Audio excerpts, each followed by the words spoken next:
The doors of the transport ship opened with a hiss, and the cold air of the Zeran flagship hit my face like a slap. I did not walk in on my own. Two guards, tall and silver-skinned, pushed me forward by the shoulders.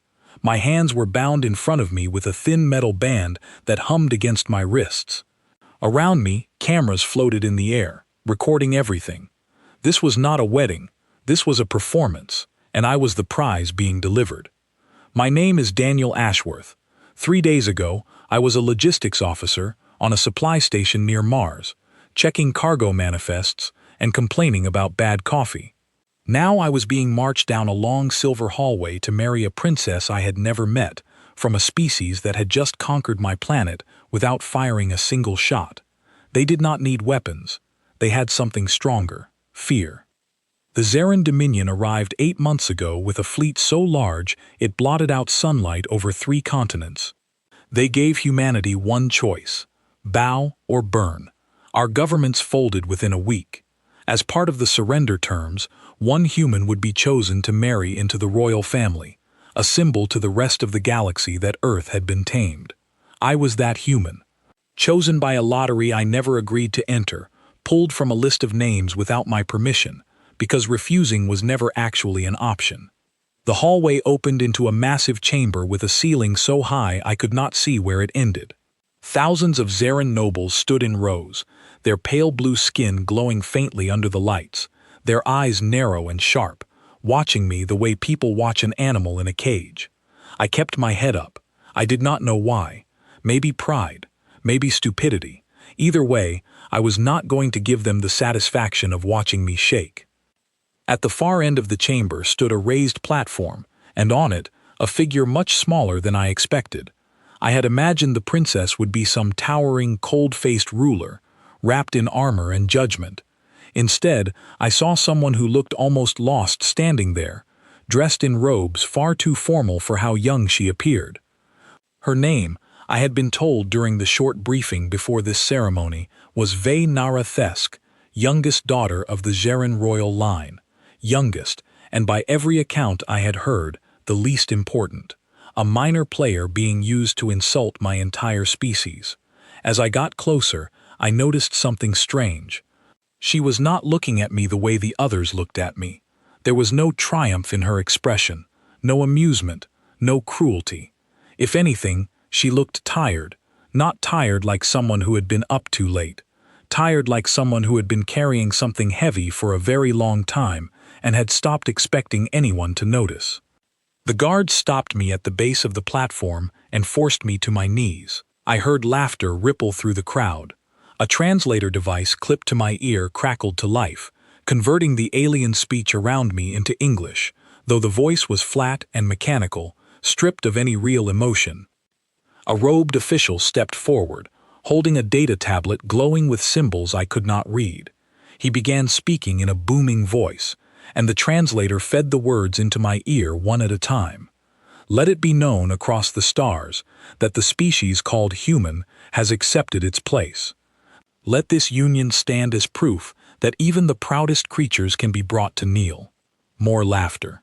I felt my jaw tighten, but I said nothing. Fighting back here would only give them a better show. The official turned toward the princess. WhenHFY, daughter of the royal line, do you accept this human as your bonded partner, as ordered by the council? There was a pause. It was short, barely a second, but I noticed it. Everyone else probably thought it was nothing. I was kneeling close enough to see her hands, and I saw her fingers curl slightly at her sides before she answered. I accept, she said. Her voice, translated into my ear, sounded steady, almost rehearsed. But her eyes, when they met mine for the first time, told a different story. There was something there I did not expect. Not hatred, not pity either, something closer to an apology. The ceremony continued, full of ritual words and symbolic gestures I barely understood, my only job being to kneel, nod when told, and try not to look as terrified as I felt. When it finally ended, the crowd erupted into cheers and cold, sharp applause, celebrating what they saw as humanity's humiliation. I was pulled to my feet by the guards and led toward the platform, toward her.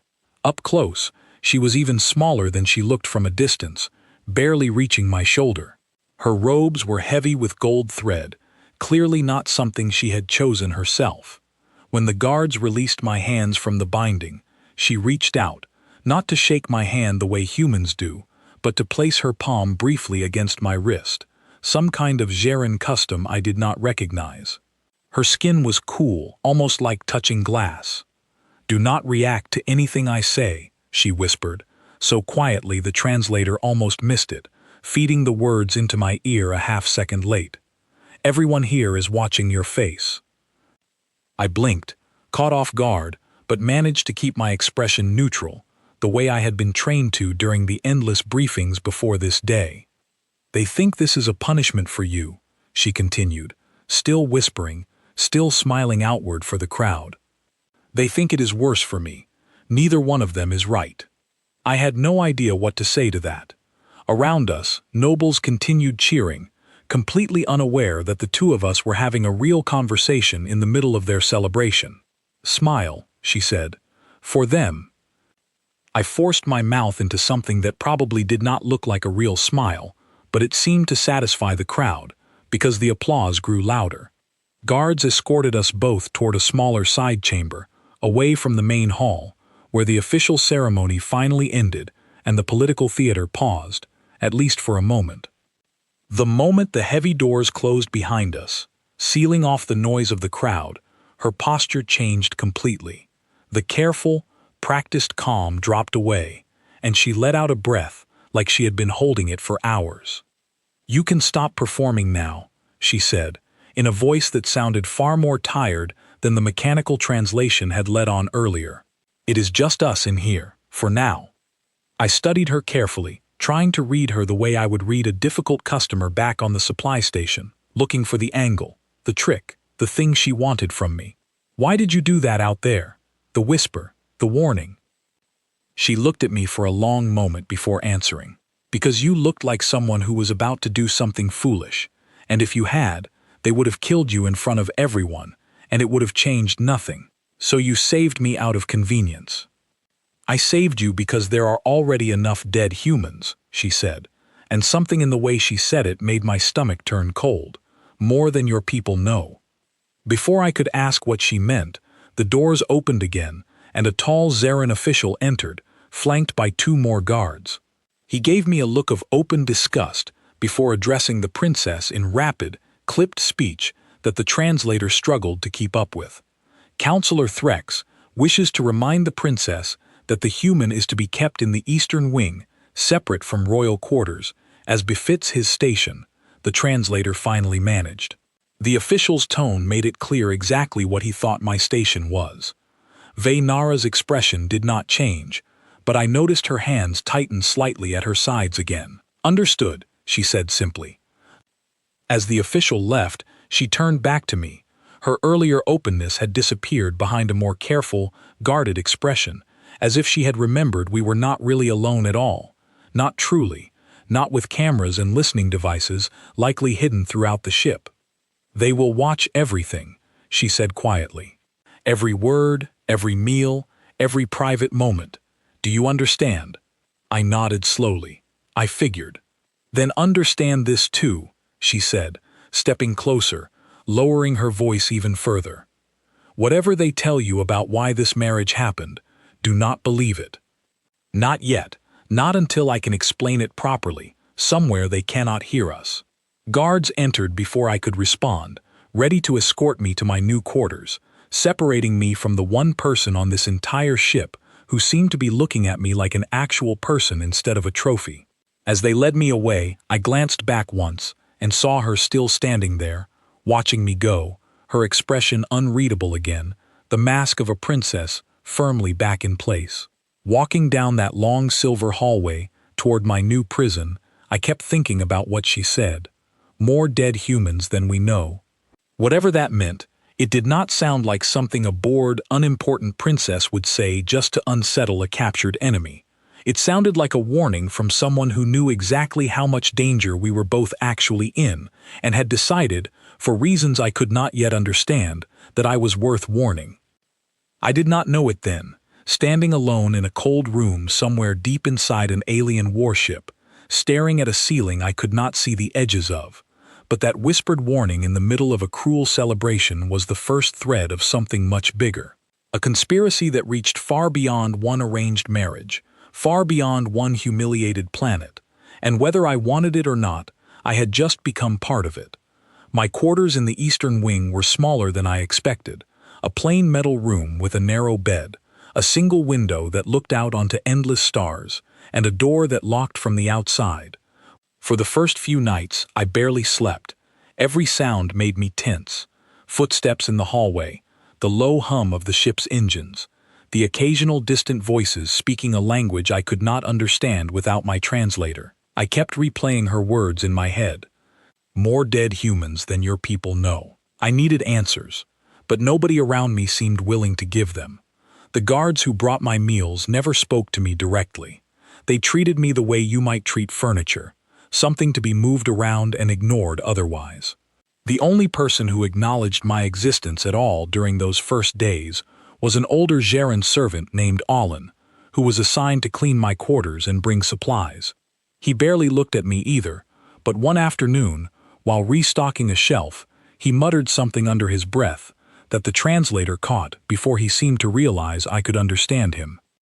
"Poor creature," he said quietly, not quite to me, more to himself, "does not even know what he has stepped into." I sat up immediately. "What do you mean by that?" He froze, clearly realizing his mistake, and gave a short, sharp shake of his head. "Nothing. Forget I spoke." He left quickly after that, refusing to look at me again for the rest of his visit, and I was left with more questions than before, questions with no one willing to answer them. 4 days after the wedding, I was finally summoned to see Nara again, though not by her choice. A formal announcement had been made across Zaren media networks, apparently required viewing across the Empire, showing footage of our wedding alongside commentary about human weakness. As part of the ongoing performance, the council decided the newly married couple needed to be seen together in public settings, proof that the arrangement was functioning as intended. 2 guards escorted me through hallways I had not seen before, wider and more decorated than the plain corridors near my quarters, clearly built for members of the royal family. We stopped outside a large set of doors, and one of the guards knocked twice before pushing them open. Inside was a room unlike anything in the rest of the ship I had seen so far, filled with soft lighting, strange plants growing along the walls that seemed to shift color slightly as I passed them, and shelves lined with what looked like books, though the symbols on their spines were unfamiliar to me. Nara stood near the window, dressed in simpler clothing than the heavy ceremonial robes from the wedding, something closer to what I imagined actual royal life looked like when there were no crowds watching. She turned when the doors opened, and for a brief moment, before she remembered to compose herself, I saw genuine relief on her face. "Leave us," she told the guards, her tone carrying an authority I had not heard from her before. They hesitated, clearly uncomfortable, but eventually stepped back outside, closing the doors behind them. "They will still be listening," she said quietly, once we were alone. "But at least they will not be watching your face while we talk."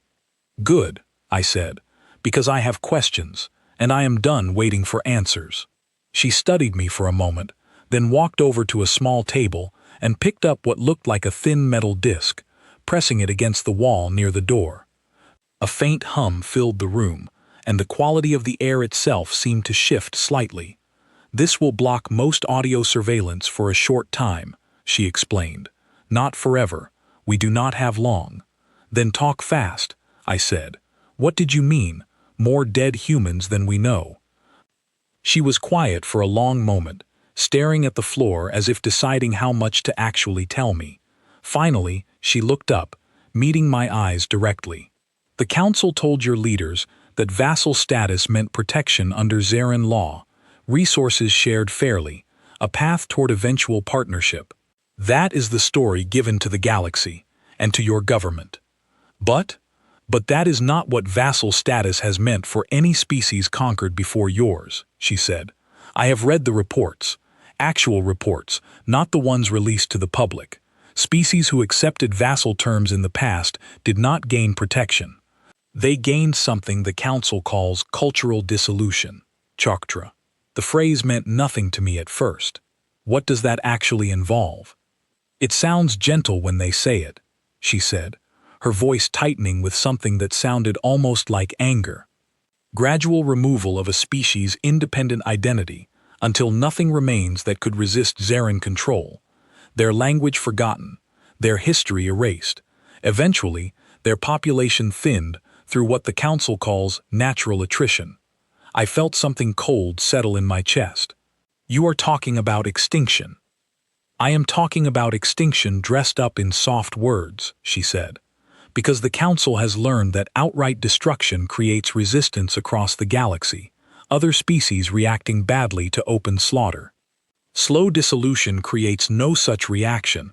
No one notices a species disappearing gradually the way they notice one disappearing all at once. I sat down heavily on a nearby chair, my legs suddenly unwilling to hold me up. Why tell me this? You could have said nothing. I would have gone along with whatever story your Council fed us. Because humans are different, she said, and for the first time since I had met her, there was real passion in her voice, instead of careful control.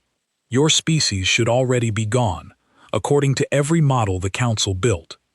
Their pacification technology, the same technology used successfully on a dozen other species before yours, does not work correctly on human neural patterns. Something about how your minds function resists it in ways they did not predict. So, what does that mean for us? It means the Council is afraid of you, she said. Not impressed. Afraid. A species that resists their strongest control method is a species they consider too dangerous to leave functioning long-term, regardless of the peaceful surrender your leaders agreed to. I sat with that for a moment, trying to process it, and your solution to this was marrying me. For the first time, something like a real smile crossed her face, though it did not reach her eyes. My solution was volunteering for a marriage no one else wanted, spending political favor I could not really afford, because it gave me a reason to be near someone who could eventually carry a warning back to Earth, if the moment ever came. You planned this. I hoped for this, she corrected. There is a difference. I did not know if it would work, if you would be someone I could actually trust, or simply another frightened human too afraid to listen. And now? She studied me carefully before answering. Now I am beginning to think I chose correctly. The disc on the wall gave a soft chime, and her expression shifted immediately, the openness fading back into careful composure. Our time is almost finished. The surveillance will resume shortly. Wait, I said quickly, standing up. You cannot just tell me something like this, and then send me back to my room. I have no choice, she said, moving to remove the disc from the wall. If they suspect what we have discussed, both of us disappear, and any chance of warning your people disappears with us. Then what do we do? She paused, disc in hand, and looked at me with an expression I had not seen from her before, something steady and determined despite the fear clearly underneath it. We wait. We learn. I need you to understand our systems, our language, our weaknesses, without anyone realizing that is what you are doing. And I need to find a way to get real information off this ship to someone who can actually act on it. That sounds impossible. Most useful things are, she said, sliding the disc into a hidden pocket in her sleeve. But impossible has never stopped your species before, has it? That is exactly why the Council fears you. The doors opened before I could respond, guards stepping back into the room, their expressions suspicious as they looked between us, clearly wondering what had been discussed in their absence. Vaynara's posture shifted instantly, becoming distant and formal again, every trace of the passionate, frightened woman I had just spoken with, hidden away behind practiced royal composure. The human may return to his quarters, she announced coolly, as if we had spent the entire visit in polite, meaningless conversation. I have matters requiring my attention. I allowed myself to be led away without argument, my mind spinning with everything she had just revealed. Extinction, disguised as protection. A council terrified of humanity's resistance to their control. a princess risking everything by marrying an enemy she barely knew, hoping he might one day carry a warning home. Over the following weeks, our meetings became more frequent, always disguised as required public appearances or formal royal duties, always shadowed by guards, who eventually grew bored enough to stop paying close attention. During those brief windows, protected by her hidden device, she taught me pieces of Zeran language, explained fragments of their military structure, described weaknesses in their technology that most humans would never have access to learning. I learned that the council was not unified the way it appeared to outsiders. Several older nobles quietly opposed the more aggressive factions pushing for rapid dissolution policies, worried about long-term consequences of such open cruelty even within their own society. WhenHFY believed, if given real evidence, some of these moderate voices might be convinced to act against the council's darker plans, but she needed proof strong enough to overcome generations of political caution. One evening, nearly a month after the wedding, she came to my quarters herself instead of summoning me to hers, an unusual break in the pattern that immediately put me on alert. She looked different that night, tension written clearly across her face despite her attempts to hide it. "They have accelerated the timeline," she said quietly, once the door closed behind her and her device hummed to life against the wall. "The council voted this morning. Dissolution protocols for Earth begin within 3 months, far sooner than originally planned." My stomach dropped. Why the sudden change?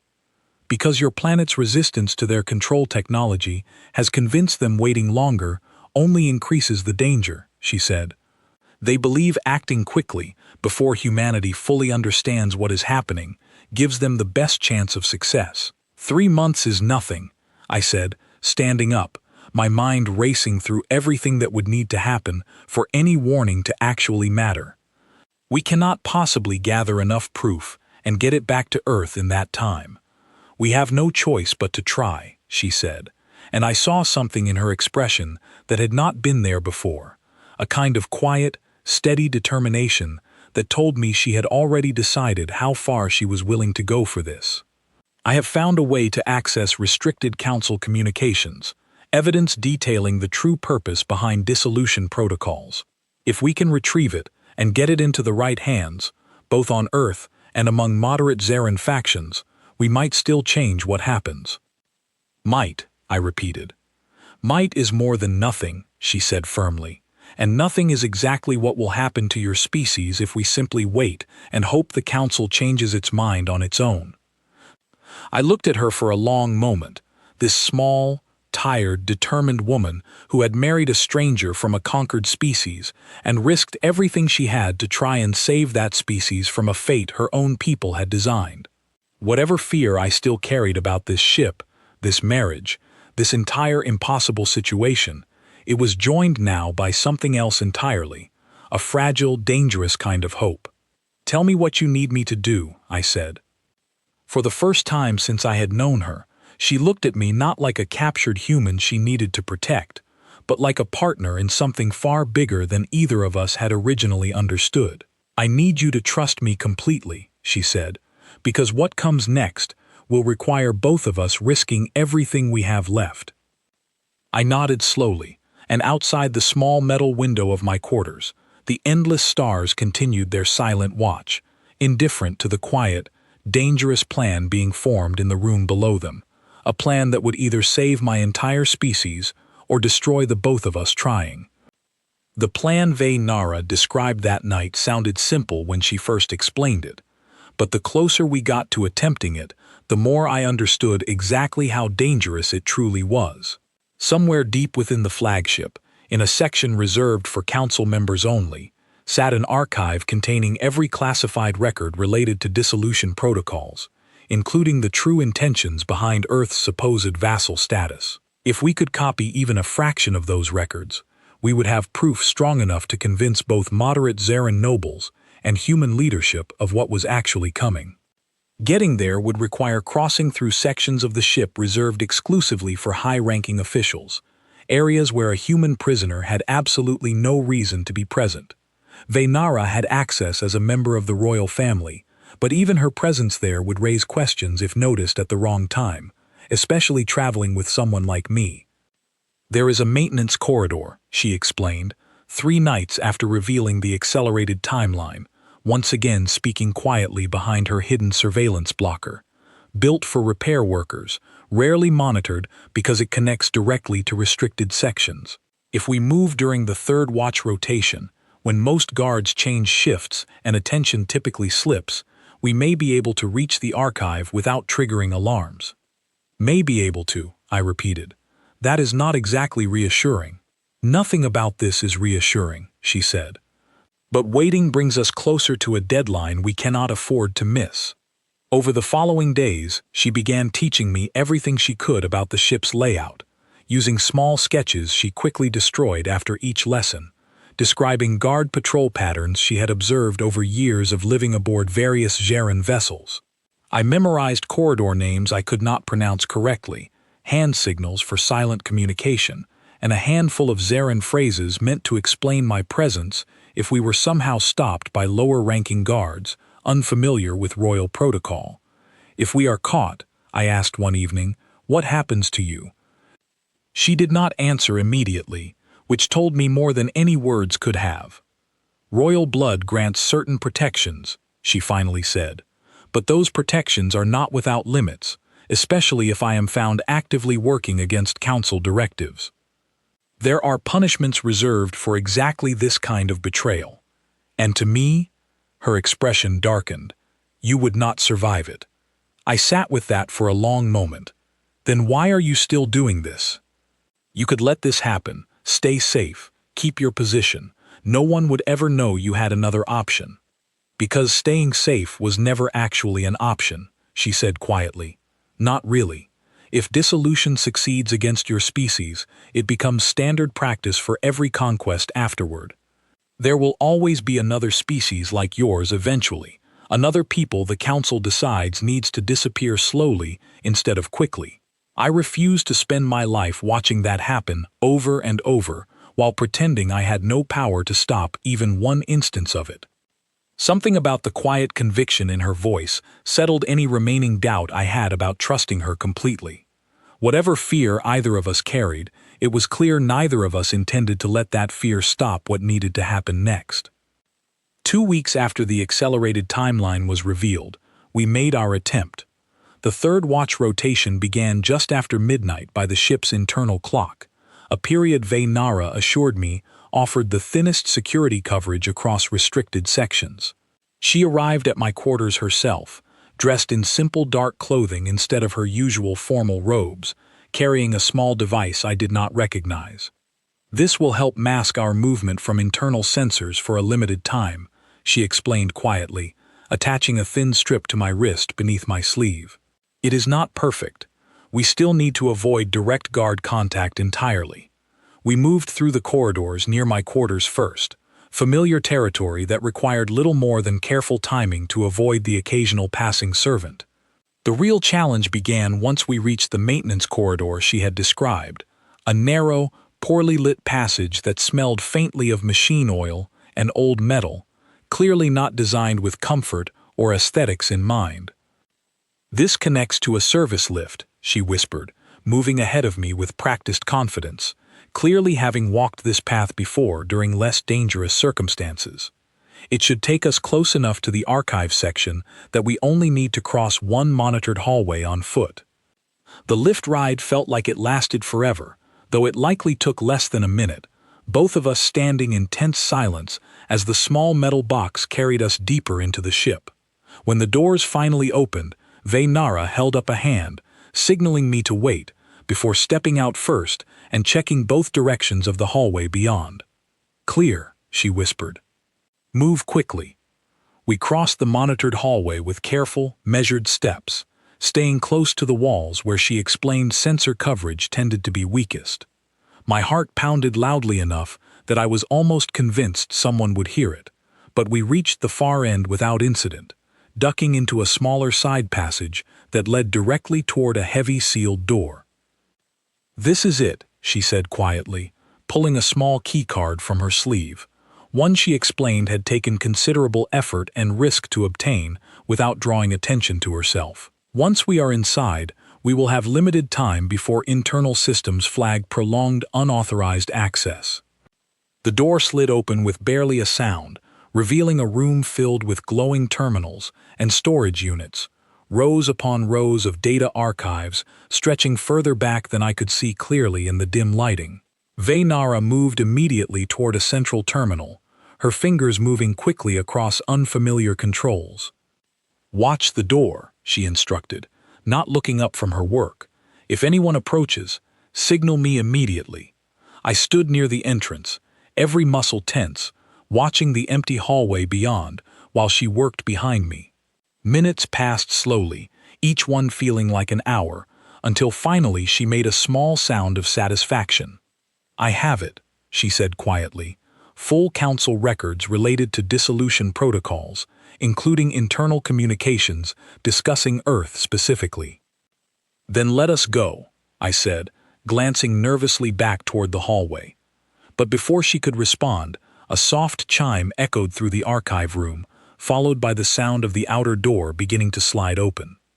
Vaynara's face went pale, and she quickly ducked behind the terminal she had been working at, pulling me down with her. "Someone is coming," she whispered urgently. "Do not move." Through a narrow gap between storage units, I watched as two figures entered the archive room, their voices carrying clearly in the quiet space. My translator picked up their conversation immediately, and my blood ran cold at what I heard. "The council meets again within the hour," one voice said, clearly a higher-ranking official based on the tone. "Final confirmation of the accelerated timeline for Earth's dissolution protocol." "Has the princess been informed of the schedule change?" the second voice asked. "She has been informed of nothing beyond what the council deems necessary," the first voice replied. "Her recent behavior has drawn concern among certain members. Increased time spent with the human, unusual interest in restricted archives. Counselor Threx has already recommended increased monitoring of both individuals." I felt Vaynara go rigid beside me in the darkness. "Do they suspect actual betrayal?" the second voice asked. "Not yet," the first replied, "but suspicion alone may soon warrant more direct intervention. If she continues this pattern, the council may decide the youngest princess has become as much a liability as her human husband." The two officials continued their conversation as they moved deeper into the archive room, eventually stopping at a terminal on the opposite side, far enough away that Vaynara judged it safe to whisper directly into my ear. "We need to leave immediately," she breathed. "But the only path back to the door leads directly past their position." I looked around desperately, searching for any alternative, until my eyes landed on a maintenance panel set into the floor near our hiding spot, the kind of access point I recognized from similar systems back on human supply stations. "There," I whispered, pointing carefully. "Does that lead anywhere useful?" She studied it for a moment, understanding immediately what I meant. "It should connect to lower maintenance systems throughout this section. I have never used one, but it may be our only option." Moving as quietly as possible, we crept toward the panel, Vaynara working the release mechanism with careful, practiced fingers, while I kept watch on the two officials still occupied at their terminal across the room. The panel finally released with a soft click, revealing a narrow, dark space beneath the floor, barely large enough for a person to crawl through. "Go," she whispered urgently. "I will follow." I lowered myself into the tight space, the air thick with dust and the smell of old machinery, moving forward carefully in the near-total darkness, while listening for any sign we had been discovered. Behind me, I heard Vaynara lower herself into the space as well, sealing the panel quietly above us, just as I heard the voices of the two officials grow briefly closer, apparently moving toward the terminal she had been using only moments before. We crawled forward in tense silence for what felt like an impossibly long distance, the maintenance space twisting and turning through the ship's lower structure, until finally we emerged through another panel into a quiet, unused storage corridor far from the archive section. Vaynara collapsed against the wall the moment we were both clear, breathing heavily, her earlier composure completely gone. "That was too close," she said quietly. Far too close. They suspect us, I said, still catching my breath myself. Increased monitoring, Threx recommending intervention. If they start watching more closely, we lose any chance of doing this again. Then we will not need to do this again, she said, holding up a small data drive she had apparently secured before we were forced to flee. This is enough. Everything we need is here. Relief flooded through me, quickly followed by a new wave of tension. Getting the information was only half of this plan. We still need to get it off this ship entirely, to Earth, and to whoever among your people might actually act on it. I have already been considering that problem, she said, straightening up despite her obvious exhaustion. There is a supply vessel scheduled to depart in 4 days, traveling to a neutral trading station that maintains limited communication access with human territory. If we can get this data aboard that vessel, hidden among cargo destined for that station, it could eventually reach Earth. And the moderate council members you mentioned, the ones who might act against the aggressive factions. I know of at least 3 I believe would be horrified by what this data actually contains, she said. Councillor Vessa among them, an elder who has quietly opposed dissolution policies in every vote for the past decade, though never publicly and never with enough support to change anything. If she sees direct evidence like this, she may finally be willing to act more openly. We made our way back toward the eastern wing through quieter corridors, both of us exhausted and shaken, but carrying something far more valuable than either of us had possessed just hours earlier. Real proof of what awaited humanity if nothing changed soon. Reaching my quarters just as the first signs of the ship's morning cycle began, Nara paused at the door, looking at me with an expression somewhere between exhaustion and something warmer I had not seen from her before. "Thank you," she said quietly, "for trusting me enough to risk everything tonight." "We are in this together now," I said, "whatever happens next." She nodded slowly, then hesitated before speaking again. "Threx suspects something already. We must move carefully from this point forward, more carefully than before. If he finds real proof of what we have done, neither of us will survive what follows. Then we make sure he never finds that proof," I said, with more confidence than I actually felt. She offered a tired smile before turning to leave, disappearing back down the corridor toward her own section of the ship, leaving me alone with my thoughts and the quiet, dangerous knowledge that we had just taken our first real step toward saving humanity and had very nearly been caught doing it.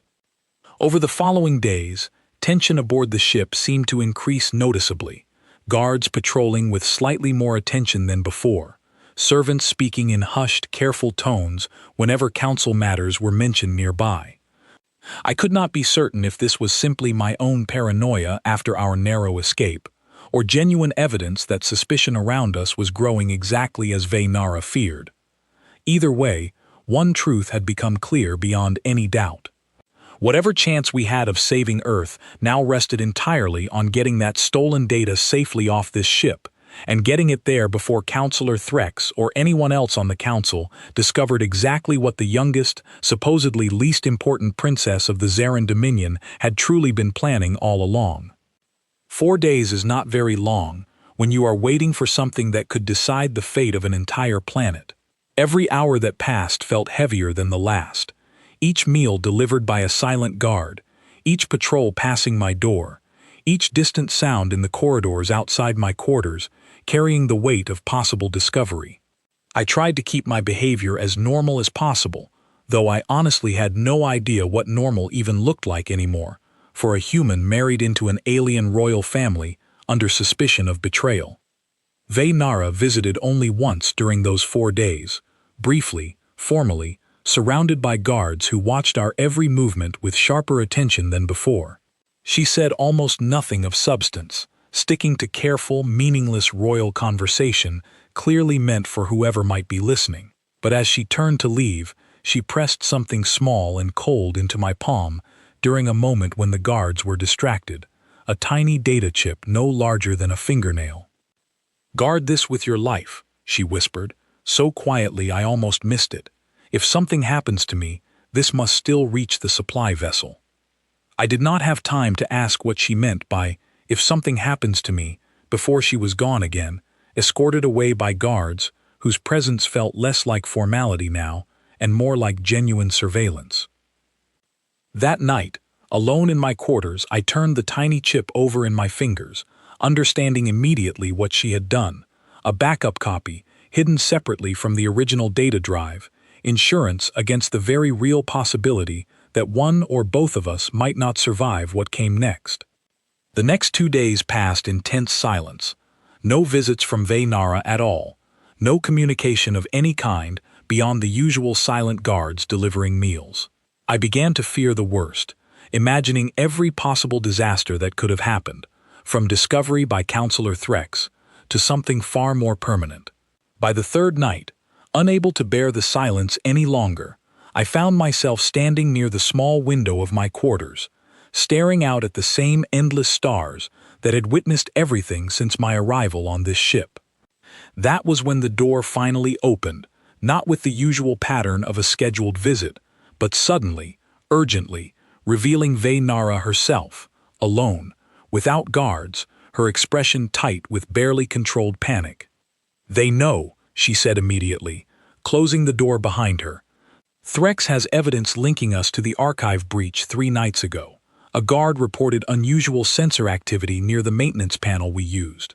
My stomach dropped. "How much time do we have?" "Not much," she said, already moving toward the small storage compartment where I had hidden the data chip she had given me. "Threx has called an emergency council session for tomorrow morning. If they vote to authorize a full investigation, we will both be searched immediately." "The supply vessel," I said, remembering the plan she had described days earlier. "Is it still scheduled to depart?" "Within hours," she confirmed. "But getting the data aboard undetected now, with increased security following Threx's suspicions, will be far more difficult than we originally planned." I retrieved the data chip from where I had hidden it, pressing it into her palm. "Then we need a different approach entirely."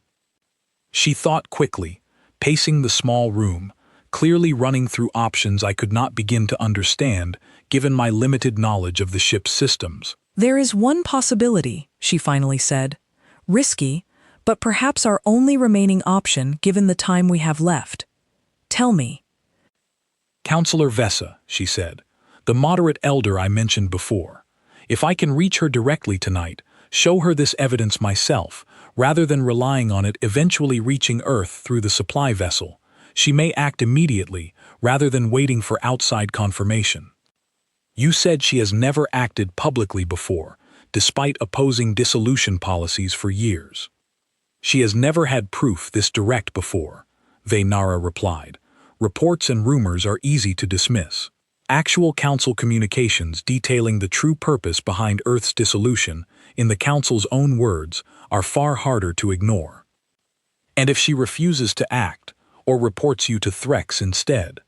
Vaynara's expression hardened with something I had not seen from her before, a kind of desperate determination that told me she had already accepted the risk completely. "Then we lose everything regardless. At least this way, we still have a chance." She moved toward the door, then paused, turning back to look at me directly. "I need you to come with me.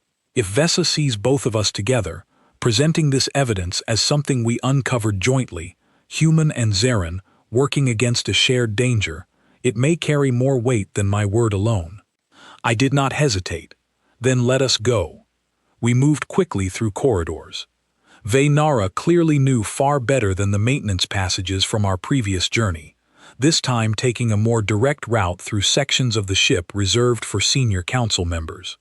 My heart pounded with every step, every distant voice, every shadow that might belong to a patrolling guard.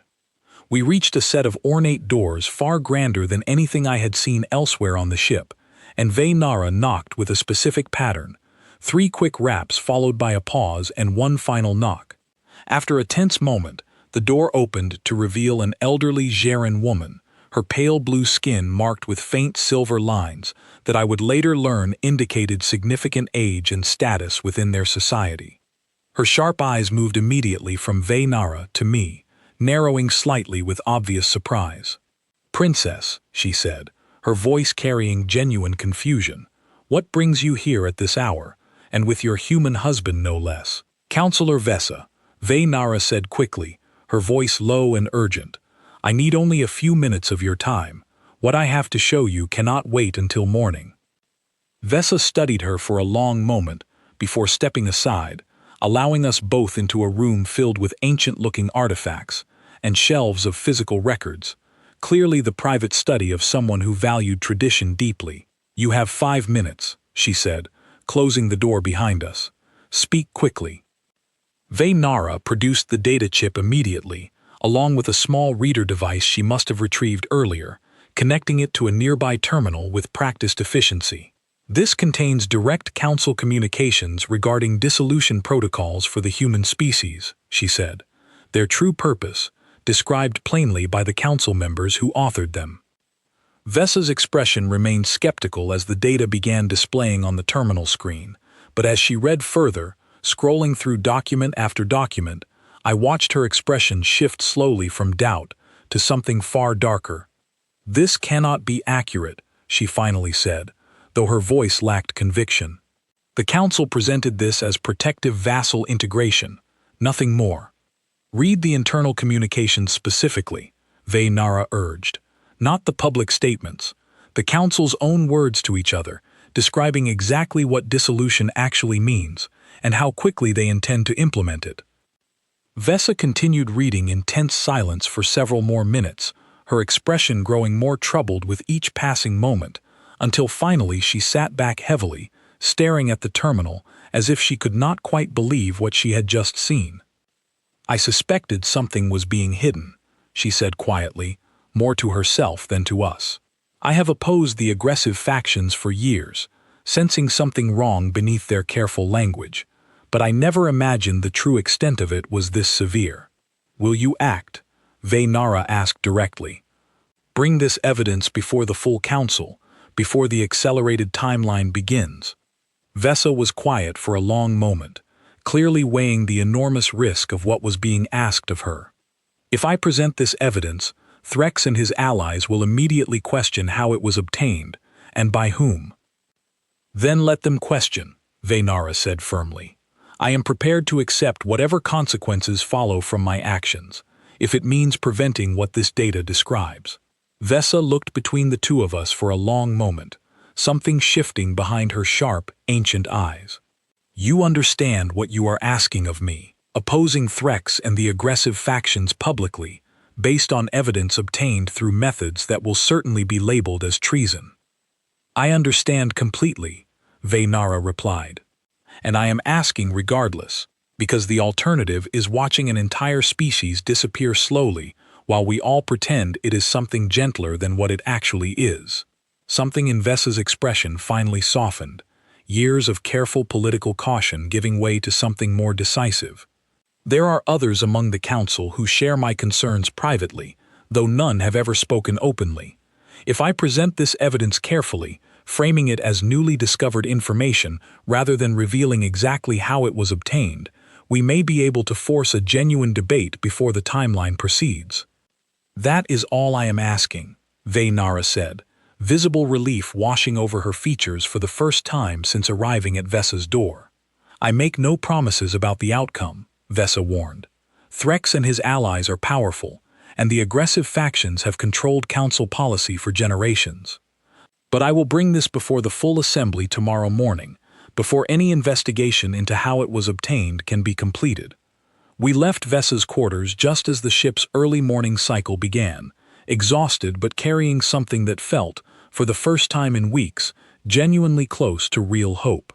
Nara walked beside me in silence for several long moments before finally speaking. "Whatever happens tomorrow," she said quietly, "I need you to know that everything I have done since our wedding, I would do again without hesitation." "We are not finished yet," I said, though my voice carried more confidence than I actually felt. "Vesa still needs to convince an entire council that has spent years hiding behind careful language and gentle-sounding lies." "I know," she said, "but for the first time since this began, I believe we actually have a chance."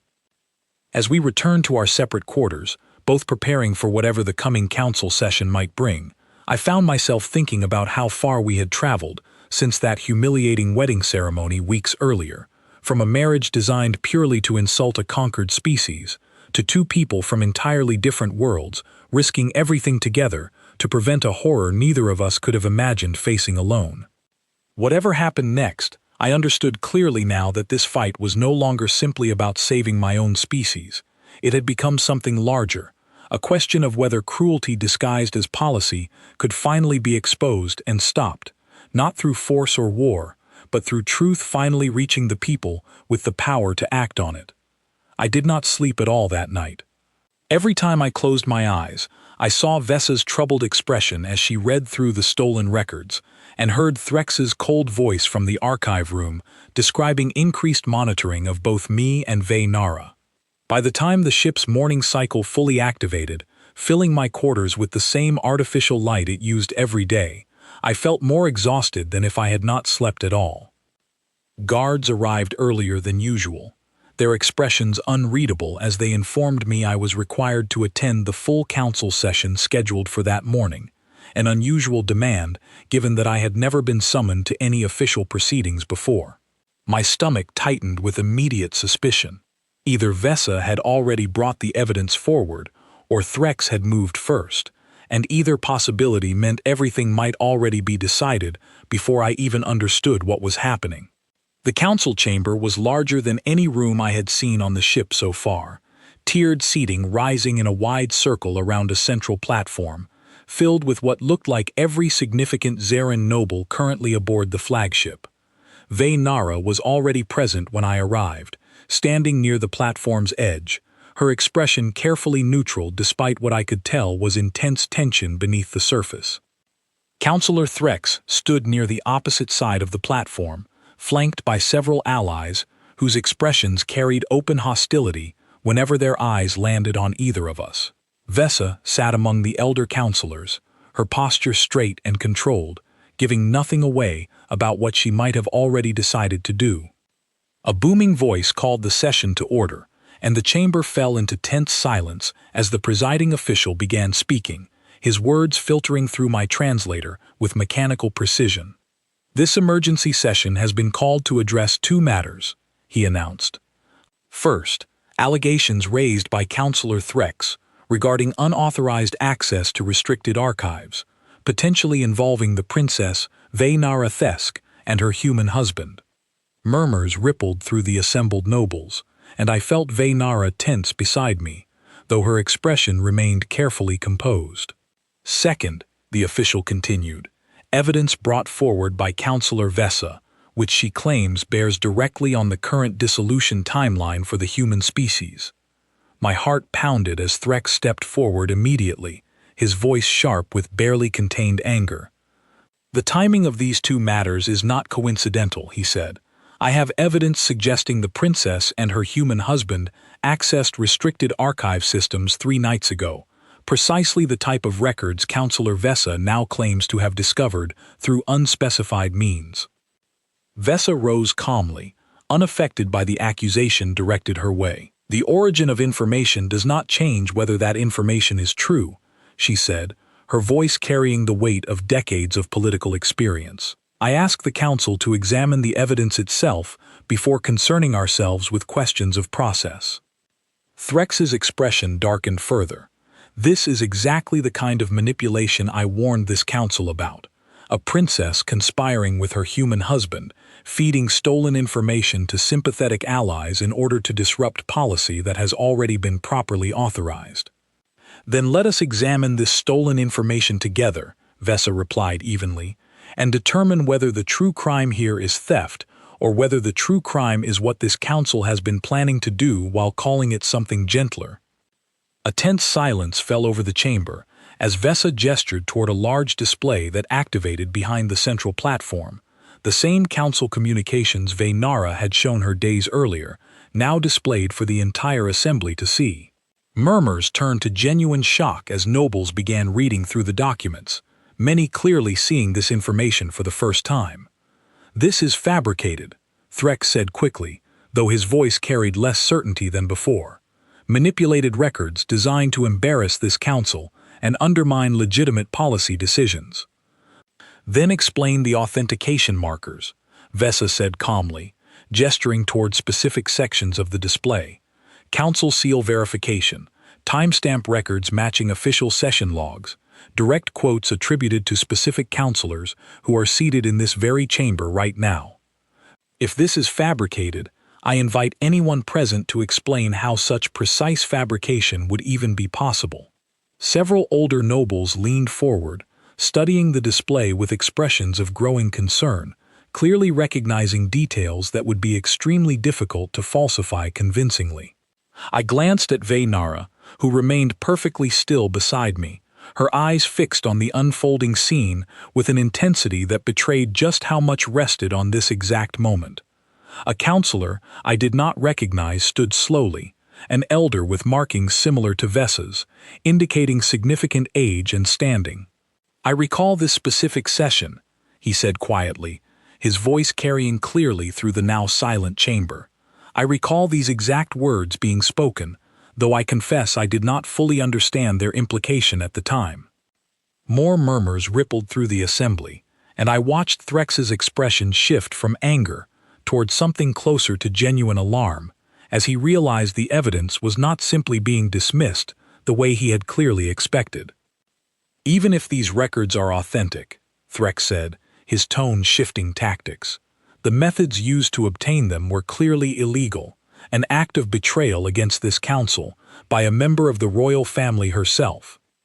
I do not deny obtaining this information through unauthorized means," Vaynara said suddenly, stepping forward before anyone could answer for her. The chamber fell into stunned silence as she continued speaking, her voice steady despite the enormous risk of what she was about to admit publicly.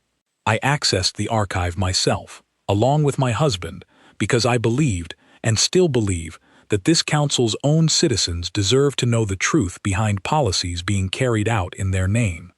"You confessed to treason before this entire assembly," Threx said, though his voice carried something almost like disbelief at her boldness. "I confess to exposing the truth," Vaynara replied firmly. "If honesty is now considered treason within this council, then perhaps that itself reveals exactly how far this policy has strayed from anything resembling justice."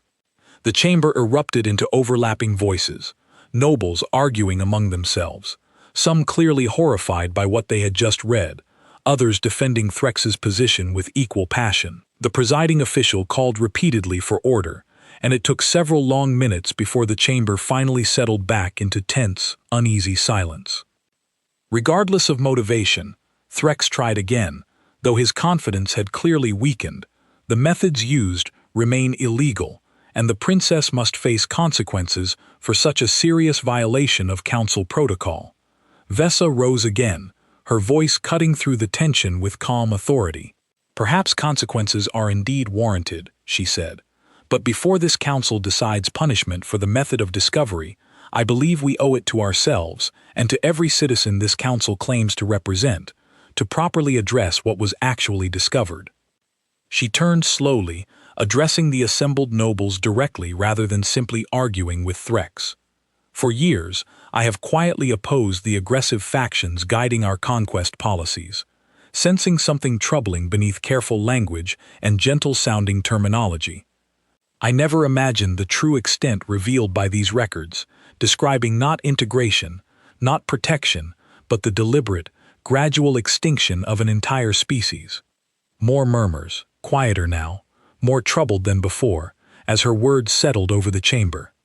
"I have served this council for longer than most in this room have been alive," she continued, "and I say to you now, with complete conviction, that whatever threat humanity's resistance to our control technology might represent, it does not justify what these records describe.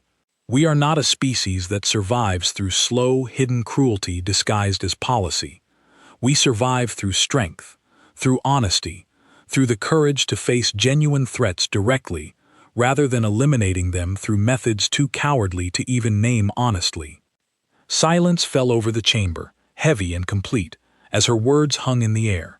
I glanced around at the assembled nobles, seeing expressions ranging from anger to shame to genuine uncertainty, clearly a council divided far more deeply than I had initially understood. The presiding official finally spoke again, his voice carrying obvious discomfort with the situation unfolding before him. This council will require time to properly review the evidence presented today, alongside the allegations raised by Councillor Threx regarding its acquisition. Time we may not have, Vaynara said quickly. The accelerated dissolution timeline begins within weeks. If this council requires extended deliberation before addressing what these records reveal, that deliberation itself becomes complicity in exactly the outcome we are trying to prevent. Vesa nodded in agreement. I propose an immediate vote, not on punishment for how this evidence was discovered, but on whether the dissolution protocol itself should proceed as currently planned, given what we now know about its true purpose. Threx opened his mouth to object, but several other councillors, including some who had remained silent throughout the entire session, began nodding in agreement with Vesa's proposal. The presiding official looked between the factions for a long moment before finally speaking. This council will vote immediately, he announced, on whether to suspend current dissolution protocols pending full investigation into the matters raised today. What followed felt like the longest few minutes of my entire life, as council members cast their votes through a system I did not fully understand, small lights appearing above each seat indicating their decision. I watched anxiously, unable to read the shifting patterns of light with any real understanding, glancing repeatedly at Vaynara's face for any sign of how things might be trending. Finally, the presiding official announced the results, his voice carrying clear surprise at what had been decided. By a narrow but clear majority, this council votes to suspend all dissolution protocols for the human species, pending full investigation into the concerns raised by Councillor Vesa's evidence. The chamber erupted into overlapping reactions, some nobles clearly relieved, others visibly angry at the outcome, Threx himself standing frozen with an expression of barely controlled fury. But beneath all of that noise, I felt something inside me finally release, a tension I had carried since first stepping onto this ship weeks earlier, finally beginning to ease. Vaynara turned to me, her carefully controlled expression finally breaking into something genuine, relief and exhaustion, and something warmer all mixed together. "We did it," she whispered, though the chamber around us remained too loud and chaotic for anyone else to notice our private moment. "This is not finished," I reminded her quietly, even as hope filled my chest for the first time in weeks. "Suspended is not the same as ended permanently." "No," she agreed, "but suspended, combined with a formal investigation into everything Threx and his faction have been planning, gives us real time. Time to build support among moderate councillors. Time to strengthen ties between our two species properly, rather than through forced humiliation."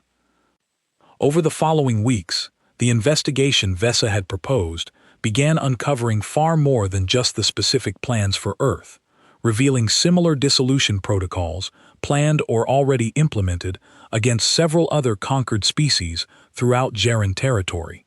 What had once been carefully hidden behind gentle-sounding policy language became impossible to ignore once exposed publicly, sparking genuine outrage not just among moderate councillors, but eventually among ordinary Jaren citizens who learned the truth through channels the aggressive factions could no longer fully control.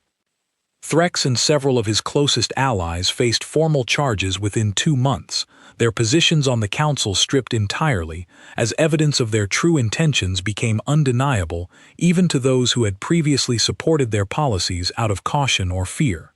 Vesa, along with several other moderate councillors who had finally found the courage to speak openly, began working toward entirely new policies governing conquered species, moving away from forced submission entirely and toward something closer to genuine partnership. Earth itself, once the accelerated timeline was fully suspended and eventually cancelled outright, received something no one had expected when this entire situation began. Not mere tolerance as a conquered vassal state, but formal recognition as a species with genuine standing within Jaren territory, a status that came with actual protections rather than the empty promises originally offered. I remember standing beside Vaynara months after that tense council session, both of us present for a formal ceremony establishing new terms between our species, watching representatives from Earth's remaining governments speak directly with Xeran officials as something closer to equals than either side had ever expected possible. "Do you remember our wedding?" she asked quietly, as the ceremony continued around us. "How it was designed purely to humiliate your species, proof of humanity's submission to Xeran authority." "I remember," I said. "I have never forgotten a single moment of it." "Look at what that same marriage has become instead," she said, a genuine smile crossing her face, something I had rarely seen from her during those early tense weeks aboard the flagship. Not a symbol of conquest, but the very thing that ultimately prevented conquest from ever fully happening. I looked at her for a long moment, thinking back to that first terrified day, kneeling before a crowd of hostile strangers, having no idea that the small, tired-looking princess standing before me would eventually become the reason my entire species survived what should have been an unstoppable extinction. "I was forced into this marriage," I said quietly, expecting nothing but punishment and humiliation. "And now?" she asked. "Now I understand it was never really a punishment at all," I said.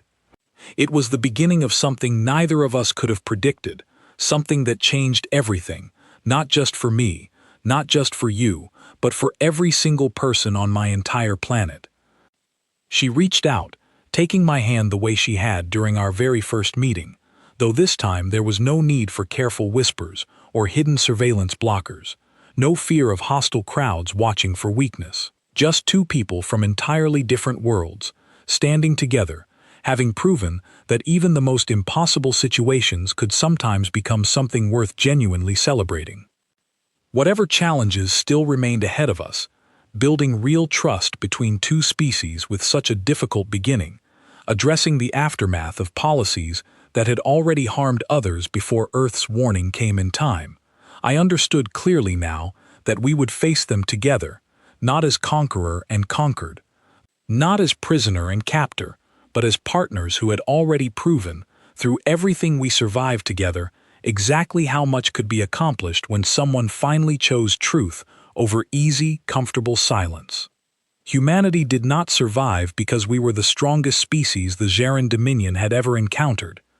We survived because one princess, the youngest and supposedly least significant member of an entire empire, decided that cruelty disguised as policy was still cruelty, and chose to risk everything she had to make sure the truth reached the people who needed to hear it most.